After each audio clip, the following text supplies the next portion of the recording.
Hello students. मैं सुधांशु स्वागत करता हूं आपका आशीष तिवारी यूट्यूब चैनल पर। आशा करता हूं कि आप सभी अच्छे होंगे। मैं इस चैनल के माध्यम से आप सभी के लिए लेकर आया हूं एक वीडियो लेक्चर सीरीज जो बेस है आपके ऑल यूजी कोर्सेज के ऑल सेमेस्टर की भारतीय भक्ति परंपरा और मानव मूल्य है।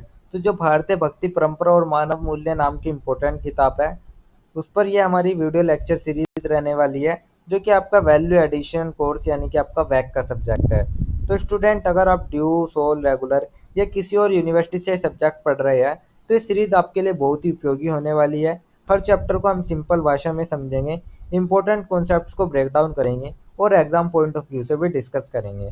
तो स्टूडेंट, अगर आप DU, SOL, regular, NCWEB and other किसी के भी सब्जेक्ट को समझना चाहते हैं आसानी से, तो चैनल को सब्सक्राइब जरूर कर लीजिएगा, वीडियो को लाइक कर लीजिएगा और अपने दोस्तों के साथ शेयर करना ना भूलें। एंड सोल से रिलेटेड डेली अपडेट्स के लिए आप सभी हमारा व्हाट्सएप चैनल फॉलो कर लीजिएगा। तो चलिए शुरू करते हैं भारतीय भक्ति परंपरा और मानव मूल्य सब्जेक्ट के सिलेबस से। तो इसके सिलेबस में हम देखेंगे तो भारतीय भक्ति परंपरा और मानव मूल्य के जो सिलेबस है, इसमें हमारी टोटल 3 यूनिट है। 3 यूनिट है, लेकिन 3 यूनिट में बहुत सारे चैप्टर है। तो चलिए उस सिलेबस को हम एक एक करके देख लेते हैं। तो जो हमारा सबसे पहले जो हम स्टार्ट करेंगे वो हमारे यूनिट नंबर फर्स्ट से स्टार्ट करेंगे, जिसमें हम भारतीय भक्ति परंपरा के बारे में डिस्कस करेंगे। तो जो भारत की भक्ति परंपरा रहा है उसके बारे में हम यूनिट नंबर फर्स्ट में डिस्कस करेंगे, जिसमें हमारे 4 चैप्टर आते हैं। Chapter number first, chapter number second, chapter number 3 and chapter number 4। तो सबसे पहले हम चैप्टर नंबर फर्स्ट देखेंगे, जिसमें हम भक्ति, अर्थ और अवधारणा के बारे में डिस्कस करेंगे। अर्थात भक्ति होती क्या है और उसकी अवधारणा क्या होती है, उसके बारे में हम चैप्टर नंबर फर्स्ट में डिस्कस करेंगे। उसके बाद जब चैप्टर नंबर फर्स्ट कंप्लीट कर लेंगे, देन हम हमारा नेक्स्ट चैप्टर स्टार्ट करेंगे, चैप्टर नंबर 2, जिसमें हम भक्ति के प्रमुख संप्रदाय और सिद्धांत के बारे में बात करेंगे। तो जो भक्ति के प्रमुख संप्रदाय है और जो उनके सिद्धांत है, उन्हीं सिद्धांतों और उन्हीं संप्रदाय के बारे में हम चैप्टर नंबर 2 में डिस्कस करेंगे। तो चैप्टर नंबर 2 भी कंप्लीट करने के बाद जो हम नेक्स्ट चैप्टर स्टार्ट करेंगे वो हमारा रहने वाला है चैप्टर नंबर 3, जिसमें हम भारत की सांस्कृतिक एकता और भक्ति के बारे में बात करेंगे। तो जैसे कि हम जानते हैं जो हमारा भारत है वो हमारा बहुसंस्कृति वाला देश है।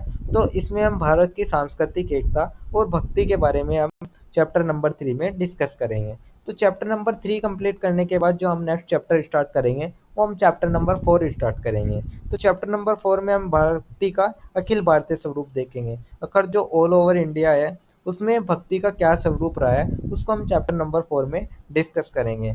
तो चैप्टर नंबर 4 कंप्लीट करने के साथ ही जो हमारी यूनिट फर्स्ट है वो हमारी कंप्लीट हो जाएगी। तो यूनिट फर्स्ट कंप्लीट होने के बाद जो हम नेक्स्ट यूनिट स्टार्ट करेंगे वो हमारी रहने वाली है यूनिट सेकंड।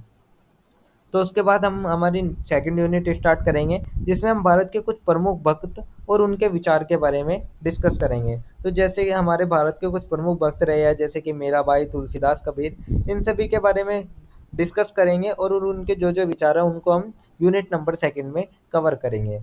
तो इसमें भी हमारे 13 चैप्टर रहने वाले हैं।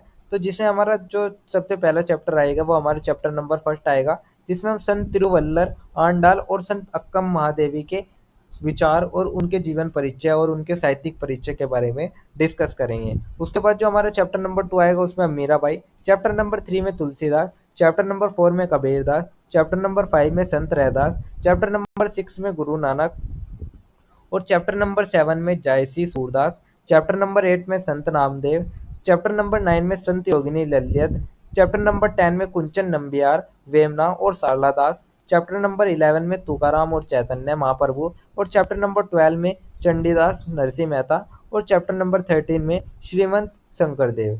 तो ये हमारे 13 चैप्टर रहने वाले हैं, जो कि हमारे अलग अलग भक्त को और उनके विचार को लेकर रहने वाली है।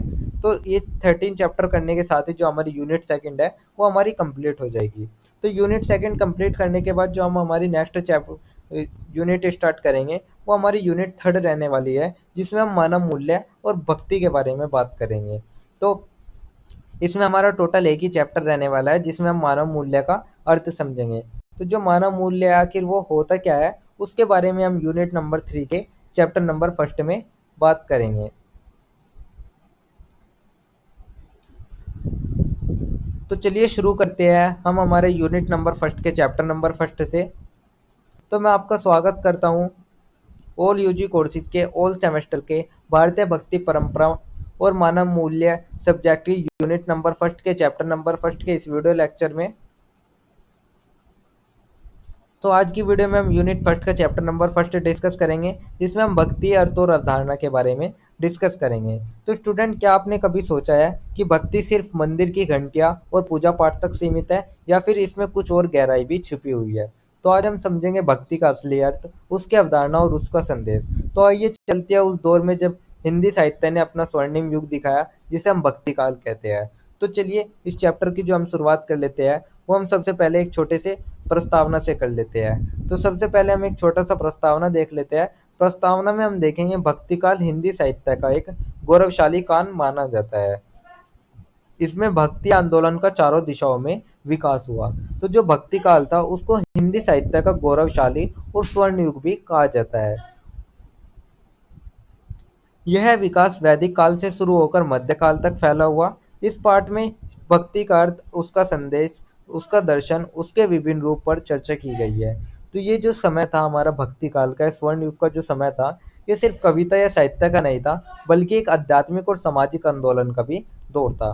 जो भक्ति की धारा थी वो वेदों के समय से निकली और धीरे धीरे मध्यकाल में पूरे भारत में फैल गई।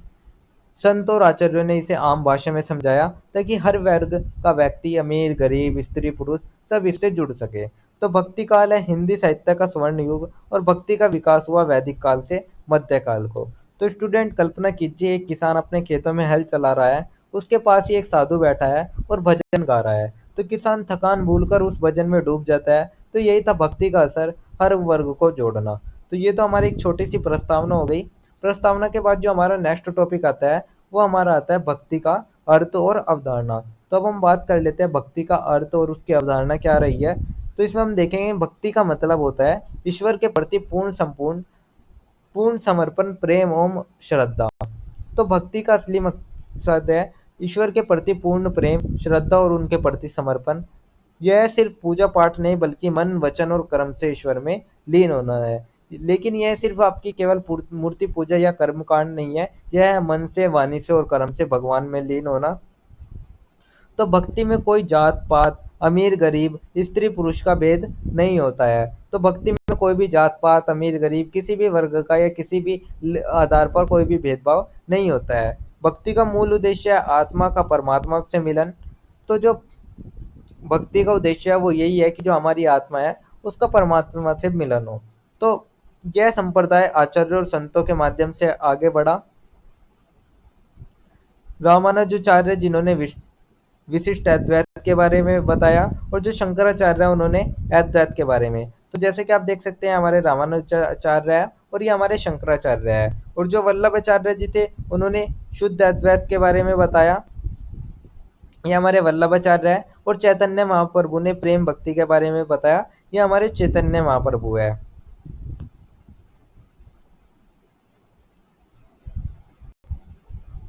तो संत कबीर, तुलसीदास, मीराबाई आदि, इन्होंने लोकसभा में भक्ति का प्रचार किया। तो भक्ति जो है हमारा वो प्रेम, समर्पण प्लस विश्वास का प्रतीक है। तो यही थे हमारे भक्ति की अर्थ। अब हम जो भक्ति का प्रकार है उनको देख लेते हैं। तो जो हमारी भक्ति है वो भी हमारी तीन प्रकार की होती है, दो प्रकार की होती है। एक हमारी सगुण भक्ति, दूसरी हमारी निर्गुण भक्ति।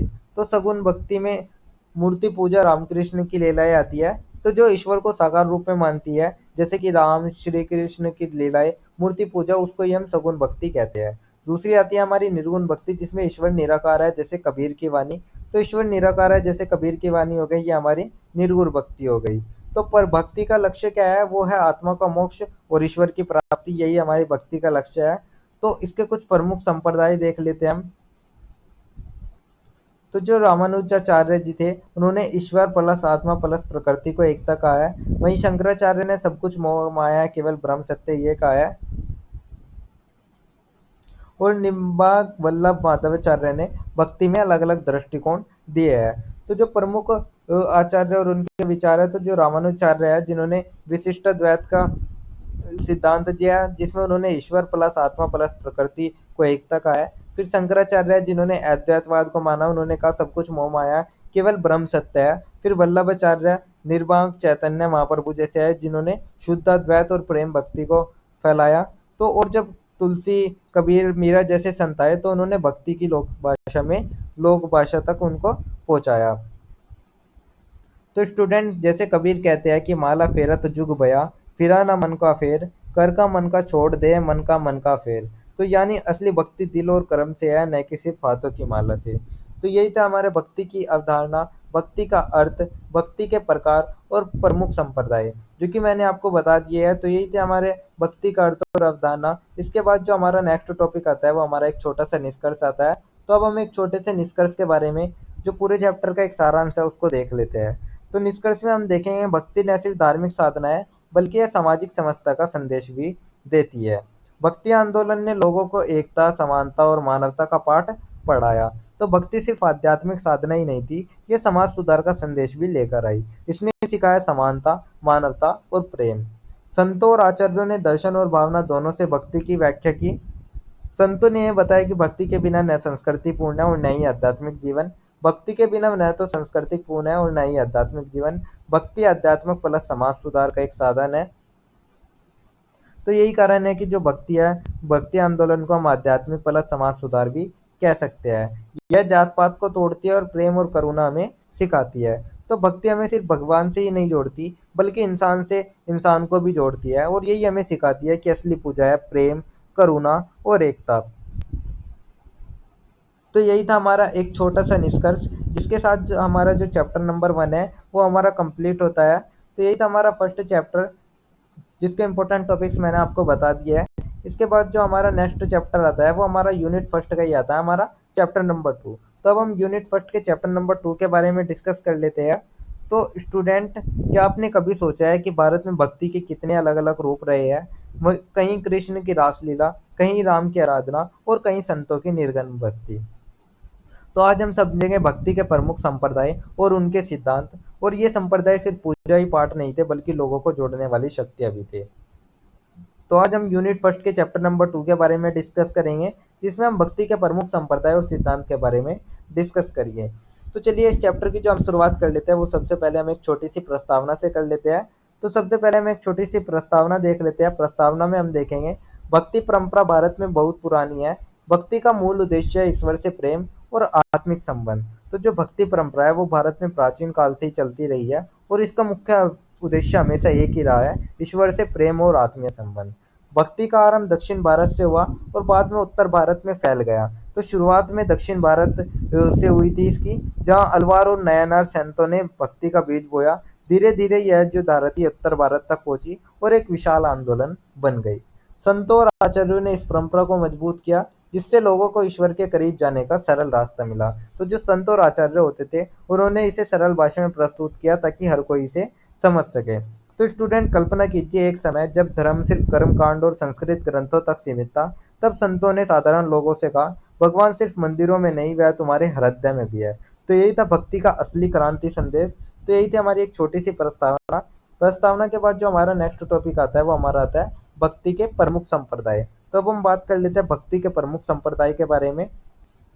तो भक्ति परंपरा में कई संप्रदाय है, जिनमें हर एक का अपना तरीका और दर्शन है। तो जो भक्ति परंपरा है, इसमें अलग अलग संप्रदाय है और सब अपने अपने तरीके से भक्ति को परिभाषित करते हैं। तो जिसमें हमारा सबसे पहला आता है राधा वल्लभ संप्रदाय, जिसके जो आचार्य है वे हित हरिवंश जी है। तो जो राधा वल्लभ संप्रदाय है, इसके आचार्य हित हरिवंश जी इसके संपादक माने जाते हैं। राधा कृष्ण की युगल उपासना, राधा को भगवान से भी ऊपर स्थान। तो यहाँ राधा को भगवान कृष्ण से भी ऊंचा स्थान दिया गया है, और भक्ति का आधार प्रेम और राधा कृष्ण की युगल उपासना है, यह बताया गया है। तो यही था हमारा राधा वल्लभ संप्रदाय, जो कि आचार्य हित हरिवंश द्वारा रखा गया था। इसके बाद जो हमारा आता है वो हमारा आता है निर्बांक संप्रदाय। तो अब हम निम्बार्क का संप्रदाय देख लेते हैं। राधा कृष्ण को उपास्य मानते हैं, कृष्ण को जीवों का रक्षक बताया गया है। तो जो निम्बार्क संप्रदाय है वो राधा कृष्ण उपास्य माने गए इसमें, और कृष्ण को जीवों का रक्षक भी इसमें बताया गया।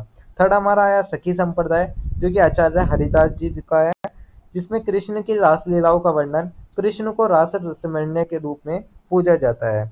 तो सखी संप्रदाय में कृष्ण की रासलीलाओं का वर्णन मुख्य रहा है, और भक्त अपने को कृष्ण की सखी मानकर भक्ति करते थे। तो यही हमारा सखी संप्रदाय था। इसके बाद जो हमारा फोर्थ संप्रदाय आया वो हमारा आया गौड़ीय संप्रदाय, जो कि आचार्य चैतन्य महाप्रभु द्वारा स्थापित किया गया था। तो जैसे कि आप देख सकते हैं, ये हमारे आचार्य चैतन्य महाप्रभु थे। तो गौड़े संप्रदाय में राधा कृष्ण की माधुर्य भक्ति पर बल, गोकुल गोले गोलेक धाम की कल्पना। तो यहाँ जो गौड़ीय संप्रदाय था, यहाँ मधुर्य भक्ति यानी कि प्रेम रस पर बल था, साथ ही गोलोक धाम की कल्पना को इसमें महत्व दिया गया था। तो यही हमारा गौड़ीय संप्रदाय था। इसके बाद जो हमारा नेक्स्ट संप्रदाय आया वो हमारा वल्लभ संप्रदाय आया, जिसे हम पुष्टि मार्ग भी कहते हैं, और इसके जो आचार्य थे वे वल्लभाचार्य जी थे। तो इसमें सेवा भावना को प्रमुख मानते हैं। अष्टयाम सेवा की परंपरा, दिन भर की पूजा। सभी संप्रदायों में कृष्ण भक्ति प्रमुख। कुछ संप्रदाय सगुण है, कुछ निर्गुण। हर संप्रदाय में भक्ति का अपना तरीका है। तो जो वल्लभ संप्रदाय है, जिसे हम पुष्टि मार्ग भी कहते हैं, इसमें भक्ति में सेवा भावना को सर्वोपरि माना गया है। अष्टयाम सेवा यानी कि पूरे दिन अलग अलग समय भगवान की सेवा, यही वल्लभ संप्रदाय में कहा गया है। तो यही थे हमारे 5 तरह के संप्रदाय जो कि मैंने आपको बता दिए। तो यही थे भक्ति के प्रमुख संप्रदाय, जिसमें हमने सबसे पहले राधा वल्लभ संप्रदाय देखा, फिर निम्बार्क संप्रदाय देखा, फिर सखी संप्रदाय, फिर गौड़े संप्रदाय, और लास्ट में देखा वल्लभ संप्रदाय। तो स्टूडेंट, आप कल्पना कीजिए, सुबह सूरज निकलने से पहले एक भक्त भगवान के लिए भोजन बनाता है, दोपहर में उन्हें शयन कराता है, और रात में भजन गाकर सुला देता है। तो यह सेवा का भाव ही वल्लभ संप्रदाय की आत्मा है। तो यही थे हमारे भारत भक्ति के प्रमुख संप्रदाय। इसके बाद जो हमारा नेक्स्ट टॉपिक आता है वो हमारा आता है भक्ति के प्रमुख सिद्धांत को लेकर। तो अब हम भक्ति के जो प्रमुख सिद्धांत है उन सिद्धांतों के बारे में बात कर लेते हैं, जिसमें हमारा सबसे पहला जो सिद्धांत आता है वो आता है अद्वैतवाद का, जो कि शंकराचार्य जी का सिद्धांत है। तो शंकराचार्य जी ने अद्वैत का सिद्धांत दिया था। आप देख सकते हैं, ये हमारे शंकराचार्य जी है। उन्होंने कहा सब कुछ ब्रह्म है, ईश्वर और आत्मा एक है, यह संसार माया है, मुक्ति के लिए ज्ञान जरूरी है। तो अद्वैतवाद में कहा गया है कि सब कुछ ब्रह्म है, आत्मा और परमात्मा एक है, संसार माया है, मुक्ति केवल ज्ञान से ही संभव है। तो यही था अद्वैतवाद शंकराचार्य जी का। इसके बाद जो हमारा नेक्स्ट आया वो हमारा विशिष्ट अद्वैतवाद होता है, जो कि रामानुजाचार्य जी ने दिया था। तो जैसे कि आप देख सकते हैं, ये हमारे रामानुजाचार्य जी है। तो विशिष्ट अद्वैत में कहा गया है, ईश्वर, आत्मा और प्रकृति तीनों वास्तविक है, भक्ति से ईश्वर की प्राप्ति होती है, राम और लक्ष्मी की उपासना। तो ईश्वर, आत्मा और प्रकृति ये तीनों वास्तविक है, भक्ति से ईश्वर की प्राप्ति होती है, राम और लक्ष्मी की उपासना न का इसमें विशिष्ट अद्वैतवाद में विशेष महत्व दिया गया है। तो यही था हमारा रामानुजाचार्य का विशिष्ट अद्वैत। इसके बाद जो हमारा नेक्स्ट टॉपिक आता है वो हमारा आता है द्वैतवाद माधवाचार्य। तो इसमें आत्मा और ईश्वर अलग अलग है, ईश्वर नारायण और आत्मा उसकी दासी, भक्ति के बिना मोक्ष नहीं। तो द्वैतवाद जो कि माधवाचार्य जी का था, जिसके उपासक माधवाचार्य जी के थे। तो द्वैतवाद में कहा गया है कि आत्मा और ईश्वर अलग अलग है, ईश्वर को नारायण बताया गया है और आत्मा को उसकी दासी, भक्ति के बिना मोक्ष संभव नहीं है, द्वैतवाद में बताया गया है। तो ये था हमारा माधवाचार्य का द्वैतवाद। इसके बाद जो हमारा फोर्थ सिद्धांत आता है वो हमारा आता है शुद्ध अद्वैतवाद, जो कि वल्लभाचार्य जी का है। तो जैसे कि आप देख सकते हैं, ये हमारे वल्लभाचार्य जी है। तो वल्लभाचार्य जी ने शुद्ध अद्वैत की अवधारणा दी थी। उसमें उन्होंने कहा कि ईश्वर ही सब कुछ है, पर माया रहित है, कृष्ण की लीला जीवन का सार, मन से सेवा सर्वोच्च साधना। तो शुद्ध अद्वैत में कहा गया है कि ईश्वर ही सब कुछ है, माया भी उसी की शक्ति है, कृष्ण की लीला जीवन का सार है, और मन से सेवा सर्वोच्च साधना है। तो यही था वल्लभाचार्य का शुद्ध अद्वैतवाद। इसके बाद जो हमारा नेक्स्ट सिद्धांत आता है वो हमारा आता है भेद अभेदवाद, जो कि हमारे निम्बंकाचार्य जी का था। तो निम्बंकाचार्य जी ने भेद अभेदवाद का दिया था, जिसमें आत्मा और परमात्मा अलग भी है और एक भी है। तो आत्मा और परमात्मा अलग भी है और एक भी है, ये कहते हैं निम्बंकाचार्य जी का भेदभाव भेदा भेद भेद अभेदवाद का सिद्धांत। तो यही थे हमारे 5 प्रकार के सिद्धांत, जिसमें हमने सबसे पहले देखा अद्वैतवाद, फिर विशिष्ट अद्वैतवाद, फिर द्वैतवाद, फिर शुद्ध अद्वैतवाद, फिर भेद अभेदवाद। तो यह ऐसे ही है जैसे समुद्र और लहर, लहर दिखाते हैं पर असल में समुद्र का ही हिस्सा है। तो यही है भेद अभेद का दर्शन। तो यही थे हमारे 5 प्रकार के प्रमुख सिद्धांत भक्ति के। तो ये था आपका भक्ति के प्रमुख सिद्धांत। इसके बाद जो हमारा नेक्स्ट टॉपिक आता है वो हमारा एक छोटे से निष्कर्ष, एक छोटे से सारांश को लेकर आता है। तो अब हम पूरे चैप्टर का एक छोटा सा निष्कर्ष या एक छोटा सा सारांश देख लेते हैं। तो निष्कर्ष में हम सबसे पहले देखेंगे, भक्ति केवल उपासना नहीं बल्कि समाज को जोड़ने वाली शक्ति है। हर संप्रदाय ने अपने अपने तरीके से भक्ति की व्याख्या की। तो भक्ति केवल उपासना ही नहीं थी, वह समाज को जोड़ने वाली शक्ति थी, और जो हर संप्रदाय था उन्होंने अपनी तरह से भक्ति की व्याख्या करी है। तो दर्शन और आस्था का मिलन भक्ति परंपरा की खूबसूरती है। भक्ति आंदोलन ने आध्यात्मिक जागरूकता और सामाजिक समानता को बढ़ावा दिया। तो किसी ने सेवा पर जोर दिया, किसी ने प्रेम पर और किसी ने ज्ञान पर, लेकिन सबका उद्देश्य एक ही रहा, ईश्वर से आत्मीय संबंध और समाज में समानता। भक्ति ने भारतीय समाज और समानता और भाईचारा को बढ़ाया। तो स्टूडेंट, भक्ति का असली सौंदर्य यह है कि यह अलग अलग संप्रदायों में बटी होने के बावजूद हमें जोड़ती है, और दर्शन और आस्था का यह संगम ही भारत की सबसे बड़ी सांस्कृतिक विरासत है। तो स्टूडेंट, यही था हमारा एक छोटा सा निष्कर्ष, जिसके साथ हमारा यूनिट नंबर फर्स्ट का चैप्टर नंबर 2 भी कंप्लीट होता है। तो यही था हमारा यूनिट नंबर फर्स्ट का चैप्टर नंबर 2। तो अगर किसी भी स्टूडेंट को ये पीडीएफ या नोट्स चाहिए होंगे, तो आप हमारे टेलीग्राम चैनल को ज्वाइन कर लीजिएगा। वहाँ आपको ये पीडीएफ या नोट्स मिल जाएंगे। एंड अगर किसी भी तरह का कोई डाउट या क्वेरी रहता है आपका, तो आप हमारे कमेंट सेक्शन में या फिर हमारे इंस्टा पेज को फॉलो करके भी पूछ सकते हैं। डेली अपडेट्स के लिए आप सभी हमारा व्हाट्सअप चैनल फॉलो कर लीजिएगा। और अगर आपको ये लेक्चर उपयोगी लगा, तो वीडियो को लाइक कर लीजिएगा, चैनल को सब्सक्राइब कर लीजिएगा, और अगले अध्याय के लिए तैयार रहिएगा, जहाँ हम बात करेंगे यूनिट नंबर सेकंड के chapter number 3 and chapter number 4 के बारे में। तो आप सभी का बहुत बहुत धन्यवाद। आपका दिन शुभ रहे।